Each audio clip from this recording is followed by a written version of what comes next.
Welcome to Just Relationships, the show that offers you concrete ways to make your relationships better. Whether it's your boss, your spouse, your children, or your friends, the quality of your relationships in life directly affects how you feel about yourself and the success you achieve. Your host, Dr. Duffy Spencer, a psychotherapist, telecoach, author, and seminar leader, will interview top experts to help you learn to manage this essential part of your life. And now, here's your host, Dr. Duffy Spencer. Greetings to you. And if you tuned in last week, you know we are in the second part of a two-part series with Dr. Galit Altas on her groundbreaking book, Emotional Inheritance, not emotional intelligence. Listen again, emotional inheritance. And what does that mean? It means the emotions get transmitted down intergenerationally, and we don't even know the difference between our inherited emotions and our own emotions. And oh my goodness, how confusing is that? That's a great description. Yes. Well, I'm reading from my notes that you told me last week, Galit. It's great because where we ended last week, right? Yes, exactly. Right. That's exactly where we ended. People come to therapy with a lot of symptoms, with pain, with issues in relationships. Where do we start? You're saying how complicated. Right. It's so entangled and people are so down on themselves, so self-blaming. And one of my modalities is in the internal family systems theory, where we have wounded parts that are exiled from our consciousness, and then we have protector parts, and then we have a higher self. And so people will say, I have no excuse for my childhood, and I want to exercise. I want to get rid of all these things that bother me and plague me. And I'm an adult, and I want to be mature, and I want to live in the now. And I don't know what to do. And I tell them first, it's counterintuitive because you don't want to exercise those parts. You want to embrace those parts. You want to bring them in to your consciousness. You want to say hello to them. You want to love them back to health because they need to be restored to their naturally healthy roles in life. So someone who is a food addict, let's have the natural gusto of appetite. That's a good part of life. Yeah. And look at the compulsive piece and how did that happen? And love your compulsive piece and understand this compulsive part. What we do, we use kind of a psychodramatic approach, which is look at them as subpersonalities or little people, right? The 4-year-old and the 5-year-old. So it's when you look at inner parenting or self-parenting, it's not just your inner child. It's all the times we were traumatized. Right. And that trauma gets stuck in the brain. It's unprocessed. And we try to not make it conscious. We try to deny it, but it's at the steering wheel with its sticky fingers, 4-year-old sticky fingers at the steering wheel of our car, which is our life. I love that. I love the way you describe it. It's so clear and accessible and true. That's what I have been trying to do, Dr. Galit Altas, for so long, to try to explain this stuff, because I think that clarity is such a huge help with this. And number one, taking away the self-blame. Yeah. You know, I think that is so true. And it's interesting because when we talked before, you said something about releasing from guilt, right? Yes. And the self-blame and guilt. Right. And of course, and we can talk more about guilt and shame and self-loathing and self-judgment, right? And about that splitting between guilt and shame and blaming others, right? And I think what we try to do, right, is to sit in a place where we can actually heal ourselves and and heal the inner child and understand who we are and reflect on, our history and where we come from. Right. and where our parents came from, right? We add here the emotional inheritance piece that we can talk about in a minute, but and keep that dialectic tension between feeling that it's all our fault and feeling that it's all their fault, right? Because we have to find, right? If we grow up with guilt, we have to find whose fault is it, right? Yes, right? Something is wrong, and that means somebody had to do something wrong. Right. Yeah. And can we neutralize that? Can we say, like, you know what? It's nobody's fault. It's not our fault. It's not their fault. It's because it doesn't help us often to think, to clean ourselves from fault by projecting it out there. Right. Because then we have, then we have other people in our lives that are to blame, right? They're bad. Yes, they're bad. Yeah. And I'm thinking, like, this whole idea of emotional inheritance does not replace the other kind of works we're doing, right? It adds to it a layer. It doesn't replace our way of thinking about trauma, of traumatic childhoods, of interactions between parents and children, right? Of every pain we experience and everything we need to unpack. It adds to it a layer of really thinking and going back to somebody comes in, every patient's come in, right? And every person comes in with something that is painful, something that hurts them. They have a symptom, they have anxiety, they have depression, they have nightmares. They just came from a breakup. They're a loss, and on and on. People come to us because they suffer. And part of something we add here is really the question about our parents and grandparents' pain. And just a second, who are you? Where do you come from? And you might find out, even in your own story, when you talked about alcoholism, right? Yes. That some of that is not yours. Some of your struggles are struggles that your parents and grandparents struggled with that were never resolved and were transmitted to you. Right. And I'm thinking that about, as I understand, 3/4 of people in the world believe in karma. Mm-hmm. And not Judeo-Christian religions, but all the other religions in the world. And I'm thinking that this is where karma, the belief in karma comes from. Mm-hmm. Just knowing that we are visited upon from other generations, other lives, so to speak. And that the soul is trying to grow what the soul needs for its full development.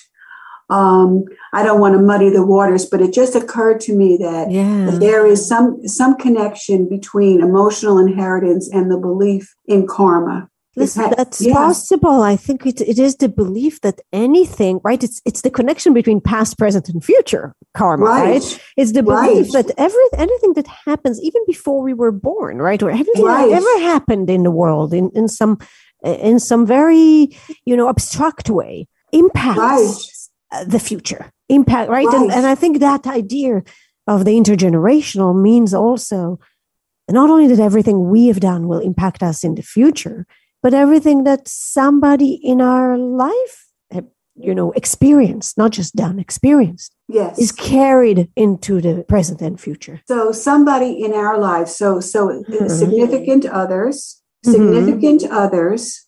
act out in certain ways, and they are probably projecting, since it's the most common defense mechanism is projection. Mm-hmm. I'm going to take my stuff and my beliefs, and I'm going to project it onto you as if that's the truth, rather than own it as a projection of mine.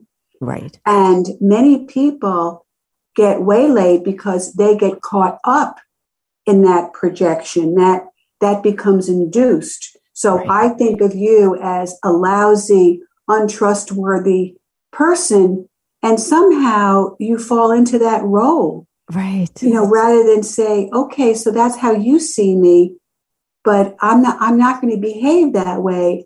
I'm not going to be induced into that way. I'm going to stay true to myself. And this is a lesson that the person who's projecting can receive. But unfortunately, I think that emotions are contagious. People are reactive, and there is this systems between people. And so people wind up becoming what their significant others think they are. Right. So it's crazy making. It's one big gop of gum.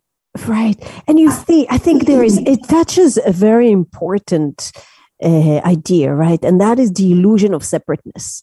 We have the illusion that we are separate people, but what you've just described is really the psychological mechanism in which we are so connected to each other. Right. When somebody projects something on you, because I will project something on you because I cannot stand, having that. It makes me too anxious to think that I am something. It makes me too anxious to have a feeling, a certain feeling. And I need to get rid of that feeling, right? Right. So I'm going to project it on you, and that would be my way of getting rid of it, right? But because we are not actually separated as much as we want to be, especially in Western cultures, right? We believe that we have autonomy, but in some ways we are connected, interconnected, and dependent on each other. We are. Right. Even adults, people won't acknowledge that adults have dependency needs. Yeah, of course. You know, the philosopher Judith Butler, which I really like, she wrote somewhere that this illusion that we're not dependent on anything is really, if you think about it, we're dependent on this earth. I mean, we're talking now when there is like global warming. We are, people in Europe are melting these days. I know, yes. Right? We are dependent on our earth. And if we don't take care of that thing that we're dependent on, then we are all going to destroy ourselves, right? And I think that's true for anything, not just for global warming, but for relationships between people. We're dependent on each other, and therefore we need to care for each other, because otherwise we destroy ourselves. Perfect. So by ignoring you or hating you, even looking to destroy you, I am destroying myself. Yeah. Yes. And that perspective is really, I know that for some people it's very hard because it gives us more control to think that we are so separate that I can take care of myself. I don't need you. And if you're not good for me, I'm going to get rid of you and find somebody else that is better for me. Right. And I'm talking about extreme situations, not, of course, people can choose who's in their lives. But, but we're really talking here about connection. We are connected. Right. And therefore, going back to what you said about accepting, taking on what another person projects on us, we do that unconsciously. Yes. Right? We just take on ourselves what the other person projects on us because that's what they made us to be. Hence psychoanalysis, and the average person, Dr. Galit Altas, is not going to pursue psychoanalysis. People need to pursue therapy, and even my kind of therapy, Gestalt or internal family systems or relational therapy. People often, there's not as much of a stigma, but there's still a stigma. So we had ended last week's show with saying, the average 40-year-old person walks into my office, hates herself, doesn't like her behavior, hates her husband, is unhappy in her life in general, blaming herself, ashamed of herself. And where do we go from here? It's really interesting because I don't know if you're aware that when you talk about hating others and blaming herself, right? There is a relation between hating others and blaming yourself. It's all a way to try to manage feeling bad. Right? I hate you because you're bad. I'm bad. Maybe it's my fault. Maybe it's your fault. Right. And I think where we start really, and where I start, and I argue that we don't necessarily choose a therapist. And that's maybe important for your listeners, just because of the school they are coming from, because they're Gestalt, or because they're Jungians, or because we connect to a person. Right. We connect to a person. It could be a psychoanalyst. It can be a psychotherapist. It could be connect to a human that we sit with and feel safe with. Right. Yes. And so I'm thinking that's where we start. We start with really saying, okay, who are you? Right. Where do you come from? What is this? Right. You're talking about hate. Where is this self-hate and hate of other comes from? Right. And I think, again, there are many paths to exploring that. One is really the most mainstream one. And tell me if you agree with me, is really looking into people's childhood, right? Yes. Understanding, where do you come from? What happened in your child? Who hated you? Right. What did you internalize? What kind of bad voices, bad objects, we call it in psychoanalysis, did you internalize that live inside you now? And you always have to protect yourself from them, right? Right. And then we add the layer of the intergenerational. And very often we find that we grew up with parents who hated themselves. Right. And their parents hated them. And right. And again, what we sometimes find, and that's a question I start with often, is like, what do you know about your family history and a family trauma? You know, what kind of trauma you had in your family? You would be so surprised, I think, to know that people sometimes say that they didn't have family trauma at first. Right. Right. Then, right. It's like, we all like, oh no, I didn't have trauma in our family. Even clinicians, when I run workshops for clinicians and we talk about family trauma, many people start with saying, I don't think that I had big traumas in my family. And then as we dive deep, we realize how much of the trauma is actually repressed, forgotten, dissociated, not acknowledged. And sitting with our family history and especially trauma, we understand some of, for example, we talk about hate and guilt and blame, survivor guilt, right? For example, that's one way of, one thing that we often find. It's those who survive carry so much guilt and shame. And that's transmitted to the next generation, right? So that's one option, right? Right. Trauma shatters us. And many people find that historical trauma really impact the way they were raised and grew up and their own struggles and their depressions. I love that question, Dr. Galit Atlas. Where did I come from? And it's such a simple question. It's very intriguing. Where did I come from? And I actually interviewed for Just Relationships a friend of mine by the name of Sylvie Hyman, who her book was called Beyond the Holocaust. And her parents fled Germany when she was 2 years old. So she doesn't see herself as a Holocaust survivor. She sees herself as an immigrant, but yet she describes her family throughout the book and their fears and always hiding until finally she got to the States when she was in her teens. But that whole history in Europe, Argentina, fleeing from one country to another. And she wrote that book for herself, and it was very therapeutic for her and what she was up against. So I'm thinking writing your own life history. Yeah, definitely. Yeah, where did I come from? Yeah. You see, that question, where did I come from, goes very well with the question, what happened to you?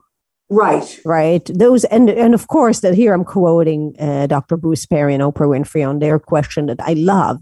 In the book, What Happened to You? It's a profound, simple and profound question. What happened to you? Right? Absolutely. Not what did you do? Right? We grow up with it. What did you do? Right? So many kids, grow up with that question. What did you do? Imagine that, sitting back with the question, what happened to you and where did you come from? Right. I think that for someone who is not in therapy, is reluctant to go into therapy, or thinks it's too expensive or stigmatizing, to read your book, Dr. Galit Atlas, Emotional Inheritance. And a therapist, her patients, and the legacy of trauma. So the legacy of trauma. And I'm so glad that we understand trauma these days as developmental, as complex, a series of small t's. Originally, trauma was from shell shock soldiers. Right. And unless it was newspaper headlines, it wasn't trauma. Right. But the definition of trauma changed, right? That's what you're saying. The definition of trauma really changed. And I think COVID added another, challenge on how we define trauma. There was a lot of a debate, right? Is COVID trauma? Is it only a stressful situation? What is it, right? And I think we look at trauma in a much more expansive way than we used to. Right. Yeah. And then the constant environmental trauma. Turning on the news. Totally. Yeah. So would you then say, Dr. Galit, that the average person can say, yes, I have had trauma in my life, or I have been traumatized? That's a good question. And I don't know that I can answer that. I do know that we all had a history of trauma. We have a lot of people in our lives, and something happened, including loss, including losing people we love can be really, really traumatic. And I think we will all have a trauma, right? Some people are lucky enough to experience very little trauma, but we all experience as we grow up, right? And get older, we experience illness, we experience loss, right? We can't avoid trauma. It's part of life. We can't avoid pain. It's part of life. Right.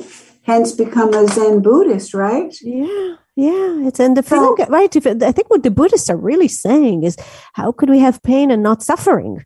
Right. A pain and not suffering. Exactly. I can acknowledge my pain, but I don't have to live in it. I don't have to suffer on a daily basis.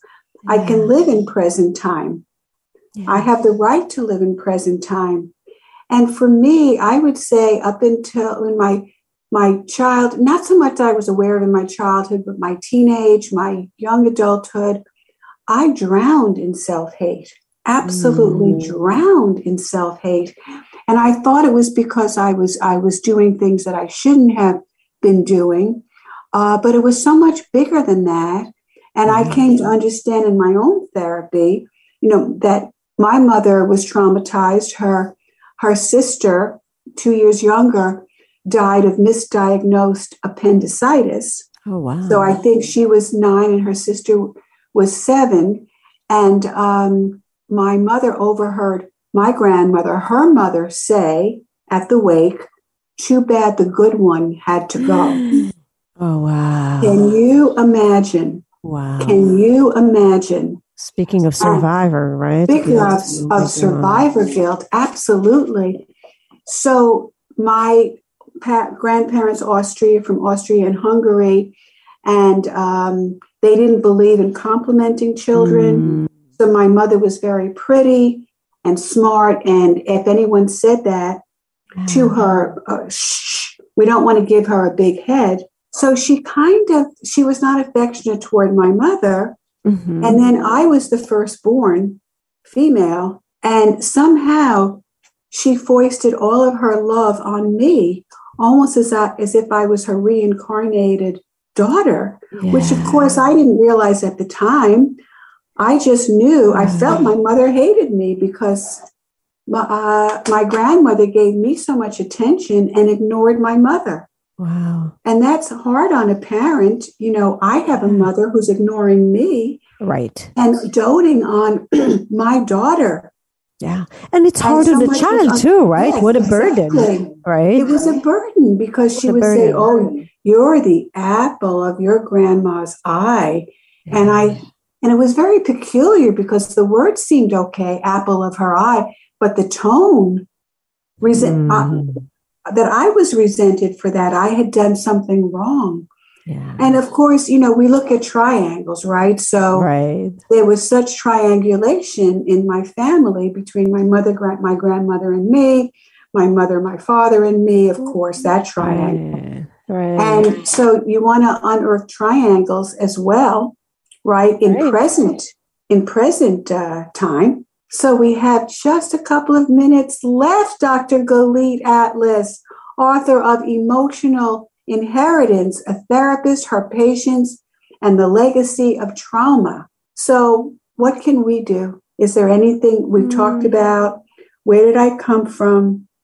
Not blaming ourselves, not blaming others. And try to be active agents in transforming what I say in the book, in transforming our faith into destiny, which means, I think, that our work of healing is really about reflecting and looking at our lives, right? And understanding who we are.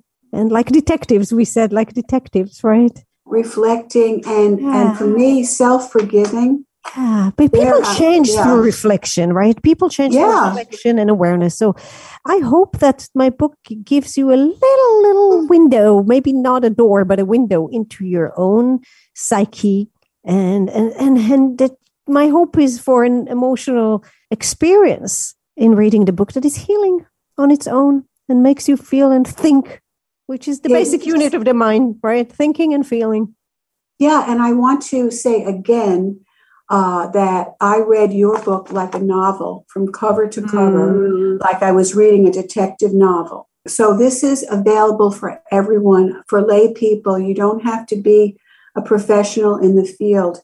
Emotional Inheritance, I really can recommend it to everyone because you cannot help reading this book and not make your own associations in your own life. We do it. We just associate to that. Yeah. Thank you so much, Dr. Duffy. Oh, you're so welcome, Dr. Galit Altas. Will you come on again, please? Of course. I enjoyed being here. Oh, I enjoyed having you so much.